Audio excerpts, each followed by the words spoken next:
I saw my wife offering her boss her hair to stroke at the company couple's dinner, so I walked over to them, touched her shoulder, and simply said, "Enjoy the night, it's your last with a ring." I left without looking back, taking with me the last bit of dignity I had left. She tried to explain later, but silence was my answer. Over time, I discovered a new love with a calm gaze and a faithful embrace, someone who taught me that respect can't be begged for. She, on the other hand, soon realized that her boss never intended to stay, it was just vanity. Alone, she tried to look for me with regret in her eyes. I listened to her, calmly, and offered the forgiveness that freed me. But I made it clear, I forgave so that the pain wouldn't hold me back, not so we could start over. Each of us went our separate ways, she with the guilt, I with peace. It was at that precise moment, before that table lit by expensive candles and forced smiles, that I realized how dead a marriage can be even when the bodies still feign warmth. The entire room was laughing at something the boss had said, something banal, probably, and my wife, sitting next to him, leaned in slightly, laughing as if the world were a stage and she the leading actress in a poorly rehearsed scene. When he touched her hair and she allowed it, arching her neck as if offering an intimate secret, I didn't just see a gesture. I saw everything. I saw the days she'd arrived late, the hidden messages, the new perfume, the poorly worded apologies. I saw time passing before my eyes as if my memory had pressed a replay button, and every image that had previously seemed like paranoia now gained cruel clarity. It wasn't just vanity, it wasn't just a joke. It was a choice. And she had chosen. So I went to them. I touched her shoulder with the lightness of someone touching for the last time. I said it, that sentence that felt like it had been written days before on my chest, waiting for the right moment to bleed out. There was no scream. There was no drama. Just that sentence. And the silence that followed was louder than any fight we could have had. She tried to speak. She followed, her eyes empty and her voice trembling. But I didn't want excuses. I didn't want promises that it was a mistake, that it meant nothing. I wanted my silence back. I wanted my peace. And, most of all, I wanted the dignity I had left, before she was gone too. I left. I left without bags, without goodbyes, without warning. I just left. I sat in the car seat like someone fleeing a fire and took my first breath in months. And in that breath came everything, anger, relief, sadness, fear. But also a certainty, I didn't deserve this. The days that followed were a bottomless pit. Waking up without her. Sleeping without the sound of the shower. Eating while staring at a plate that once held two lovingly divided halves of rice. The details are what hurt the most. The details and the emptiness they leave behind when they're gone. And I confess, even though I was the one who left, even though she was the one who made a mistake, I still stared at my phone, waiting for something. Not her request back. But something that would make me understand. Something that would justify a betrayal that destroys an entire story. Something that would make sense of the broken promise made face to face. And yes, she tried. She texted. She called. She asked to talk. She said she was confused. That the boss was just a distraction. That I was her true love. That she regretted it the moment she saw me leaving. That it was all just a moment, a slip, a lapse in vanity. But the truth is, regret only exists when the consequences hurt more than the pleasure. And she didn't regret the touch. She regretted my silence. The absence of my voice. The lack of my laughter in the living room. The empty bed. The plate made for just one. The smell that never returned. Meanwhile, I was being reborn. Slowly. Painfully. But I was being reborn. I discovered that there is love in the calm, and that a hug can heal wounds that years of promises never healed. I discovered someone who listened to me with their eyes, who laughed at my bad jokes, who cared about how my day was. I discovered that true love doesn't need to beg for respect. And that's when everything changed. Because while she sank into regret, I rose, not out of revenge, but out of deservedness. And when she reappeared, her face weary and her eyes filled with a past that no longer belonged to me, I didn't feel anger. I felt pity. Because here was someone who traded a home for a game. Who traded a story for a scene of vanity. Who chose the fantasy of the moment over the truth of affection. She said she still loved me. That she'd never forgotten me. That she thought of me every day. And I believed her. Because I know it was true. But love doesn't survive alone. It can't withstand betrayal. It doesn't flourish in the land of pride. And I said, calmly, I forgive you. But not to start over. I forgive to free myself. And in that moment, she understood. She understood that she'd lost something that wouldn't come back.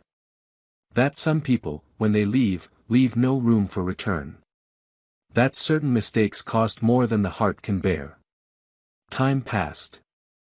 And she, alone, watched from afar as I rebuilt my life. She saw photos of me with someone who treated her with the same affection she once had. She saw the girl who held my hand with trust, sweetness, loyalty. She saw it was too late. And she felt, for the first real time, the weight of having destroyed something so many spend their lives searching for. And it's not about revenge. It never was. It's about the peace that comes when we choose not to go back. But what she doesn't know yet, is that the new woman by my side doesn't just love me. She cares for the daughter my ex never wanted. She loves a child who never came from her womb, but who carries my blood. A girl who today calls me father, but who she once said she wasn't ready to welcome. And now, watching from afar, she cries not only for the man she lost, but for the family she failed to build. And maybe, just maybe, that was the real punishment. Not my absence. But seeing the love she rejected blossom in the arms of another. And that, is the true story of how everything is lost for a touch of the hair. But what happened the day she tried to come back? What did I do, when she reappeared asking for a second chance? Welcome to the channel. Here, we don't romanticize or justify any kind of betrayal. All the stories are fictional, but they carry profound truths about the real consequences of bad choices. Our purpose is clear, to show how betrayal corrodes love, destroys homes, and leaves scars that time cannot erase. Get ready, because what you're about to hear is more than a story. It's a reality check. Happy listening. Daniel was always a man of silences that said more than words. Not because he didn't know how to express himself, but because he carried within him a rare sensitivity, the kind that doesn't impose itself, but makes itself felt in small gestures, like adjusting someone's coat on a cold day, remembering the name of a loved one's favorite book, or making coffee exactly how they like it, even on busy days. He was a man of discreet but constant presence. One of those who arrives slowly but remains firmly. He never needed grand speeches to be noticed. His strength came from consistency, respect, and the almost instinctive way he protected what he loved. Emily, on the other hand, was a storm. Charismatic, outgoing, passionate about everything intense. She had an easy laugh, eyes that sparkled in overly lit rooms, and a presence that never went unnoticed. The kind of woman who walked into a room and changed the air. Intelligent, ambitious, and with a restlessness that sometimes bordered on excessive, she was the exact opposite of Daniel, and, for that very reason, the fit between them seemed magical. When they met, she spoke enthusiastically about everything, books, travels, goals, pains. And he listened with such complete attention that Emily, for the first time in her life, felt truly listened to. Perhaps that was what won her over. Their relationship blossomed quickly but grew slowly. They built their life together with an almost artisanal zeal. Their first apartment was small, with thin walls and second-hand furniture, but they decorated it like a palace. The old sofa became special when they curled up on it to watch bad movies just for an extra reason to laugh together. The room barely had room for the bed, but she always slept on her left side, with her head on his chest, and he said it was the only place in the world where life made sense. They argued sometimes, like all couples, but never went to sleep angry. There was something pure in the way they loved each other, a mutual respect that seemed unbreakable, as if the world outside could crumble, yet within that bond, there would be shelter. Daniel never spared any effort to make her feel safe. Even in the most challenging moments, like when she decided to go back to school and had to stay up all night, he took on the household routine without complaint. He said that investing in her was investing in them. When she graduated, he was in the front row, with a smile that seemed to light up the auditorium. He gave a standing ovation, his eyes welling with tears, as she gave her proud speech. And that day, seeing him there, she thought she could never love another man as she loved that one. And maybe it was true in that moment. Maybe it was. Over time, Emily began to grow professionally. Her ambition, always there, now gained ground, a name, and opportunities. She was sought after, admired, and seen. She began to be noticed by people in circles Daniel had never before trod. He, in turn, pursued his stable, discreet, and quiet career, as he had always preferred. There was no jealousy in it. There was admiration. He was proud to see her blossoming, even if her spring didn't coincide with his. But as she shone more brightly outside the home, something silent began to shift within the walls of the home they had built together. Invitations to events, dinners, and short business trips came. At first, she recounted everything in detail, her eyes full of enthusiasm. Daniel listened attentively, as always. But gradually, her stories became shorter, the details more vague. When he asked how dinner was, she would reply with, "It was great," and quickly change the subject. He noticed, but didn't press. He thought it was fatigue. That maybe she was just exhausted from the hectic routine. Maybe it was just a phase. And phases, he believed, passed. Their routine began to subtly change. Small absences that were once exceptions became frequent. Dinners were cancelled. Messages were answered late. Sundays, once sacred, became negotiable. He still made her coffee the way she liked it, but he no longer knew if she would drink it at home. He began to wonder, silently, if they were still walking side by side or just heading in the same direction out of inertia. There was still affection, there were still gestures of care, but something invisible seemed to have settled between them, something that didn't scream, but also wouldn't leave them alone. Emily, for her part, seemed to live in two worlds. One where she was admired, respected, desired. And another where she was remembered for who she was, where she began, for who she truly was. Daniel represented her roots, her history, her humanity. But perhaps without realizing it, she began to be enchanted by how she was seen from the outside. As if the external reflection gained more power than the inner mirror. It wasn't malice. It wasn't coldness. It was vanity. It was neediness. It was an ego inflated by praise she didn't know she still needed. And in this game of glances and recognition, her essence slowly distanced itself from the very thing it once promised to protect. Daniel felt. He didn't know exactly what, but he felt it. Like someone who notices the scent of home has changed, but can't quite pinpoint what's been taken away or added. He felt less seen. Less heard. He still loved, but he no longer knew if he was loved with the same depth. His eyes searched her gestures for an answer that words couldn't provide. And yet, he remained. Because he still believed. Because he still remembered the days when everything was light, simple, and sincere. Because he had faith that their love was strong enough to weather any storm. Their closest friends noticed the distance. One of them, more bluntly, even commented during a barbecue, "She's acting different, isn't she?" Daniel, as always, avoided the subject. He preferred not to entertain suspicions. He preferred to think it was a phase. That they would soon return to laughing loudly on the couch, fighting over the dishes, and reconciling with long kisses. That she would soon return to laying her head on his chest, telling him that this was the only place in the world where life made sense. He preferred to remember the birthdays when she prepared surprises by hiding notes around the house, the times she cried watching bad movies, and the afternoons when they made plans to grow old together. But even the sweetest memories can turn bitter when they don't find an echo in the present. Even with the changes, Daniel remained loyal. Not just in the obvious sense of fidelity, but loyal to the feeling, the commitment, the choice he had made. He loved with the same intensity, even in silence. Even when it hurt. He still believed in what they had built. He still saw in her the woman who made him smile just by walking into the room. He still saw in himself the man who promised to care for her, even on the days she forgot to take care of herself. It wasn't stupidity. It wasn't submission.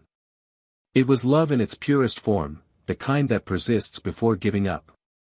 And it was in this silent tension, in this setting where love still existed but was beginning to struggle against invisible cracks, that the days passed. A delicate dance between what was and what hangs by a thread. A story that, on the outside, still seemed intact, but on the inside, was already beginning to show the first signs of an emotional collapse that not even the protagonists were ready to see. The night of the dinner approached. One of those formal events Emily had insisted Daniel attend. She said it was important to her. That he needed to meet the people with whom she was growing professionally. And he, as always, accepted. He chose his best shirt. He shaved carefully. He wanted to be up to the task. Not out of vanity, but out of love. Little did he know that this would be the beginning of the end. That the next few hours would extract from him much more than a forced smile or polite conversation. That there, amidst yellow lights, clinking glasses, and fake laughter, he would meet a new version of the woman who once swore never to hurt him. And she didn't know it yet. She didn't yet imagine that what would happen that night would not only change the course of their marriage, but would forever change the meaning of what it means to lose someone who loved you completely. That night, the restaurant seemed to have been set up exclusively to stage a cruel play. The dim lights, the sound of the piano in the background, the glasses clinking in forced toasts, everything conspired to give an elegant tone to what, inside, was already a silent tragedy in progress. Daniel walked beside Emily with a restrained serenity, as if rehearsing the role of a proud husband. She, in turn, wore a burgundy dress that seemed hand-picked to make an impression. She chatted with her colleagues with the confidence of someone who knew she was being watched, admired, respected. And he watched her silently, trying to find in her some trace of the woman with whom he had shared so many slow Sundays, so many shared coffees, so many understood silences. But what he saw was a polished, public version, carefully constructed to please an audience he didn't even know. When they reached the reserved table, the seats were already marked with delicate place cards. She sat next to the man he quickly realized was the boss she'd mentioned so often in passing over the past few months. Conversation flowed between them with an uncomfortable familiarity. Intimate laughter, subtle touches on the arm, glances that lingered longer than necessary. Daniel remained silent, listening, observing, trying to convince himself it was overkill, that his mind was drawing lines between dots that shouldn't connect. But then he saw it. It wasn't the touch itself, it was the permission. The way she tilted her face when the other man, with the ease of someone who'd done it before, slid his fingers through her hair. It wasn't a joke, it wasn't casual, it wasn't professional. It was intimate. And what hurt most wasn't the gesture, but the lack of reaction. The comfort. The acceptance. Daniel stood up, walked toward her calmly, touched her shoulder with the same gentleness with which one bids farewell to someone who has already departed, and said with serene firmness, "Enjoy the night, it's your last with a ring." He didn't wait for an answer. He didn't want to. He left without looking back, without the need to confirm what was already obvious. The pain was burning, but dignity kept him standing. Outside, the night air seemed lighter than the suffocating atmosphere he had left behind. For the first time in a long time, he felt free. Wounded, yes. But free. She tried to chase him. She called his name, asked to talk, but he got into the car without even turning his head. Silence was now the language he spoke best. In the following days, the messages began to arrive. First timid, then desperate. Missed calls, long texts, voiceovers with a choked voice. "It was a mistake," said one. "It meant nothing," said another. "You are the love of my life," she tried with the third. But he didn't answer. Silence was her protection, her armor. Every time she heard her phone ring, her heart sank, but her fingers didn't move. She didn't want explanations. She wanted distance. She wanted to find herself far from the shadow of the one who had undone her. Time passed. Months. She disappeared for a while. He moved on. He met someone with soft eyes and a strong soul. Someone who didn't need a stage to shine. Little by little, he rebuilt himself. Not out of revenge, but out of necessity. The pain didn't disappear overnight, but it was transformed. Into strength. Into clarity. Into learning. One day, while walking hand in hand with his new companion through a park, he heard a child's laughter and looked back. It was a little girl running toward a swing, followed by a woman guiding her lovingly. And there, in that moment of lightness, he felt he had truly begun anew. Months later, the doorbell rang. He opened the door, and there she was. Different. Thinner. Tired. Her eyes were red, but not from recent crying, from sleepless nights, from accumulated weight. She asked for just 5 minutes. He hesitated, but then allowed it. They sat in the living room that had once been the scene of so many good times. She looked around as if trying to find traces of herself in a place that no longer belonged to her. He waited in silence. She began to speak. Her voice low, almost a whisper. She said she'd walked away to understand what she'd done. That she'd spent nights trying to justify to herself an action that made no sense. She said that, deep down, she'd never imagined he'd actually leave. That she thought it would just be another argument, that the next day he'd be there, making coffee as usual. But when she saw him leave, she realized she'd crossed a line of no return. She confessed that she'd reached out to her boss, thinking there might be some possibility, some genuine feeling, but that she soon realized he didn't see her as someone to build a life with, but merely as a fleeting reflection of his own ego. Daniel remained silent. Listening wasn't easy, but it was part of the process. She continued. He said he'd lost friends. That she'd started seeing herself differently. That his own family had drifted away. But nothing hurt more than watching him move on. She said she'd watched him from afar. That she'd seen him when he appeared in a photo next to a woman and a child. And that it had destroyed her. She wanted to know. She needed to know. "Is she your daughter?" he asked, his voice breaking. He stared at her for a long, tense moment. Then he took a deep breath and replied calmly. "No. But it feels like it." She didn't understand. Then he explained.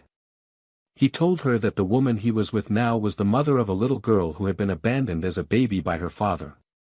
He said that, during their first encounters, the child hid behind her mother, frightened, but over time, she began to smile, to look at him with her eyes, to call him friend, then Dan, and finally, Dad. He said that that girl brought back a kind of love he thought he had lost forever. Not romantic love. But the love that builds homes, that heals, that restores. And it was there, as he spoke with a sparkle in his eyes and a serenity in his voice, that she understood. She understood that she had lost something that would never return. That the man who once slept beside her now belonged to another world, to another kind of life, to a kind of love that allows no return. She tried to hold his hand. She wept silently. She said she still loved him. That she thought about him every day. That she would give anything to turn back time. But he just smiled sadly. He said he forgave her. That he cherished the good memories. That their story deserved respect, despite the end. But there was no more room. Forgiving isn't starting over, he said. It's no longer carrying the weight of what isn't mine. And then she asked, as if still searching for a ray of hope, do you still feel anything for me? He hesitated. Then he answered, I do. The way you feel for someone who was home and turned away. Someone who taught me how I no longer want to be loved. She cried. But she didn't beg. She knew it was too late. She got up slowly. She looked at him one last time and left. On the street, the icy wind bit her face, but the pain she felt inside was colder. For the first time, she understood what it was like to lose someone completely. Not to another person, but to a life that no longer included her. And there, walking alone among the city lights, she realized that her greatest punishment wasn't regret, nor the judgment of others. It was seeing, with her own eyes, the home she herself destroyed blossoming in the hands of another woman. With another child. With another future. And that, perhaps, was the greatest loss. Not the love she betrayed. But the family she could have built, and which now, forever, would live, without her. Life went on, as it always does, dragging what remains of the crumbling days and pushing, gently or violently, those who dare to continue. After that last conversation, she never returned. No messages, no connections, no notes left in mailboxes as before. The silence, which had once been punishment, was now acceptance. A silent acknowledgement that everything that could still be said would no longer be of value. She understood. Too late, but you understood. And, understanding, you retreated. He carried the regret in his chest like an open wound that no one could see, but that weighed with every step. There were no more confrontations. Only absence. An absence that became part of his life like the end of a song that, though beautiful, could no longer be played. He, on the other hand, moved on with his life like someone crossing a raging river and finally finding the shore. The pain dissolved over time, replaced by a more powerful feeling, peace. A kind of peace that comes not from revenge, but from liberation. The woman he shared his days with was now his refuge, not his battlefield. She didn't demand daily proof of love. She offered silence when he needed to think and words when he needed to be heard. And the girl, the one who once called him friend with suspicious eyes, now jumped on his lap on Sunday mornings, smiling with crooked teeth and telling him he was her hero. They were forming something new, something that didn't need to resemble anything from the past. A new story, with different colors, different sounds, different frequencies. A story written with steady hands and rebuilt hearts. As for Emily, time wasn't kind to her, but it wasn't cruel either. It was fair. She continued living, but never in the same way. She changed homes, jobs, social circles. She tried to start over in other cities, with different faces, different routines. She had relationships, but none lasted more than a few months. There was always something that reminded her of what she lost. A gesture, a scent, a sound. One morning, she stopped in front of the mirror and stared at herself for minutes that felt like hours. She was no longer the woman who used to shine at elegant dinners. She was different. Someone more sober, more silent, more aware.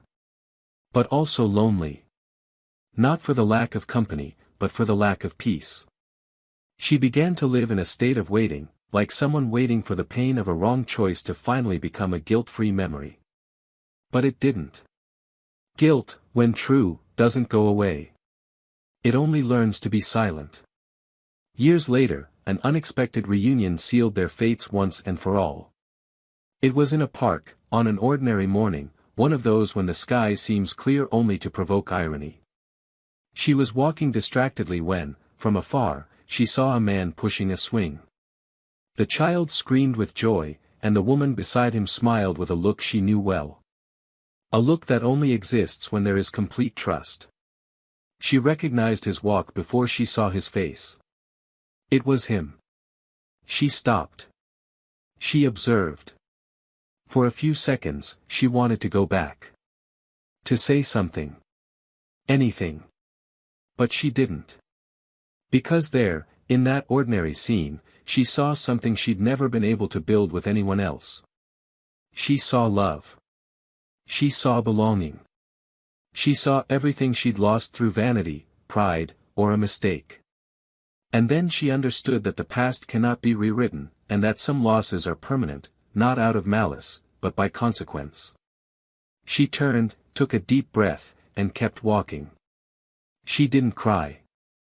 There were no more tears. Only the silent weight of reality. The love of her life had moved on, and she was just a distant memory of a time that would never return. He saw her. Briefly. He recognized her walk, her features. But he didn't move. He didn't call out. He didn't feel the need. Because the love that was there, in that moment, was too whole to be mixed with ghosts of the past. What he felt for her now was a kind of mature and distant affection, like someone grateful for everything they'd experienced but would never want to relive. A feeling without hurt, but without space. Without rancor, but without return. That night, as she put her daughter to bed, she asked him to tell her one more story. And he, with the girl lying on his chest, began to invent a tale about a man who traversed a dark forest, fell into holes, and faced storms, but who, in the end, found a field of flowers where he decided to build his home. He told her, "Sometimes we go through bad places to learn to recognize the good ones." And she, with the purity only a child possesses, replied, "I like it here." And he replied, "Me too." Emily, somewhere far away, read a letter she had written to him years before, but had never had the courage to send. She folded the paper, put it back in the drawer, and, for the first time, accepted that the love she had lost was no longer hers.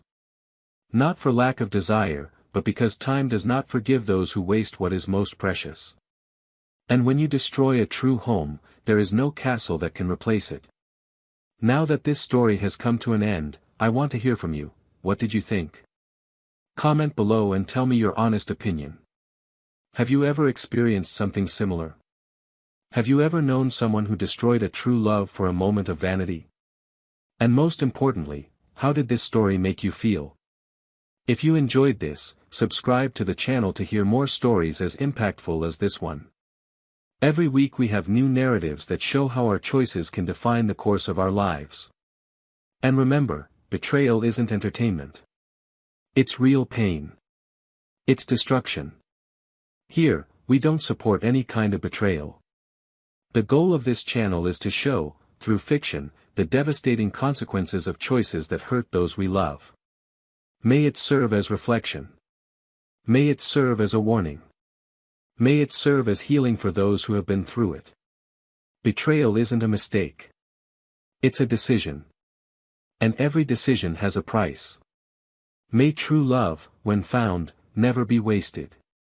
Because sometimes it doesn't return.